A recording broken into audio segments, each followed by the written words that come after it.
Anyone working in the field of social impact and environmental sustainability would usually come across the concept of tragedy of commons. This economic theory was first conceptualized by William Foster Lloyd in 1833 in the Science magazine. The link to that magazine is given in the description. The theory is a direct consequence effect of increase in population and use of common resources available. At a very fundamental level, living organisms have been dependent on natural resources and common space available on the planet for supporting their life. Nature imposes various constraints at the macro level to save itself from overusage and overexploitation. In our everyday life, if we start observing our surroundings from the lens of tragedy of commons, our overall intersection with our surroundings may change and we may start being more mindful about our usage of common resources. While it is easy to make individuals understand this theory and change the behavior of some agents, it is very difficult to implement it at a population level or a mass level because of the challenges we face when we deal with the mass. I would recommend reading Revolt of Masses, an extremely insightful work by Ortega y Gasset. Let's look at a problem. The fish problem exemplifies this theory. Imagine a village with a pond that is full of fish that it can be used to feed the population. People from the population of village go for fishing on regular basis. Since everyone has equal access to this common resource, every agent or individual will attempt to maximize the usage of fish for themselves. If the purpose of fishing is limited only to feeding the families, the population size will determine whether the pond starts getting depleted and whether fish count decreases. In the case where rate of consumption of fish is more than the rate of reproduction and growth of fish, the fish population will start to decline. As population increases, the demand for fish will keep on increasing and thus the rate of fishing. Every agent will look to maximize the count of fish they will catch in each fishing cycle. Now let's introduce the concept of trade. The population of village comes to know that they can sell the fish in nearby market and derive monetary value out of its trade. The rate of fishing may further increase because now agents, which are the people of the village, will look to maximize their earnings by selling fish. This is the tragedy of commons where the common resource available to the population start to deplete or become inefficient because individual agents look to maximize the value for themselves due to short termism and eventually deplete the common resource. This is where the role of normalizing agent comes into the picture.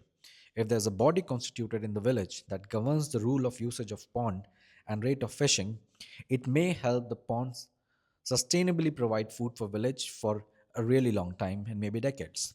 It may govern the family size in the village. Take a pause now and think about it. This is an example at a micro level. At macro level, the whole nation territory poses such systems and subsystems where free agents are at play and there are governing bodies to govern the behavior of free agents via boundary conditions they create. Tragedy of commons is quite visible in every sphere of life and in almost every context around us. We will be discussing this theory in the future with more examples. Let's look at traffic congestion. One of the most prominent examples of everyday life is traffic congestion. I have been observing this for many years now, and the behavior of individual agents on the road have not changed. Perhaps we always need a normalizing agent, such as an automated traffic lights or traffic police to govern the right behavior on the road. If you look carefully, every rider or driver looks to get into the gap they see within the traffic. In a single direction flow, this leads to slowing down the traffic flow because of inefficient packing of system and the break in the unidirectional flow. On the crossings, this behavior creates a havoc when everyone tries to get into the gap available to them and eventually chokes the crossing. The short-term opportunistic behavior of an immediate lead is going toward leads to congestion in the whole system and leads to a delay for everyone. Thus, most of the time, we are better off by letting others pass and create a room for their movement. As with any system, free agents will always jump into the opportunistic behavior to maximize their value in the short term at the expense of creating inefficiency in the system. The normalizing agents, such as strict traffic rules, traffic police workforce, traffic lights, signifiers, is always required to create boundary conditions with which free agents should take action. Capitalism. Capitalism allows for people within this system to access finance and build systems, firms, market that allow for efficient exchange of natural and man-made materials. Tragedy of commons plays every day in capitalistic system where individual agents take action to maximize their utility. A factory that produces sustainable clothing but chooses to dispose of on production wastage such as untreated water without bearing the cost of water treatment is one such example. Capitalism requires presence of bodies such as government and central banking system, and these are required to keep a check in the system via taxation and other reserve uh, related rules. So these are some of the examples in economics which explain or help us try to understand the tragedy of commons.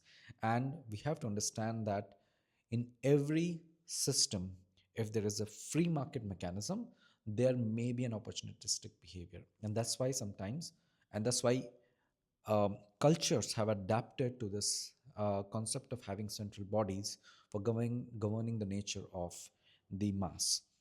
And it's a very deep concept, and we should learn more about it. We will be touching upon it again in the future. But till then, have a good day. Try to read more about it and try to understand this more. And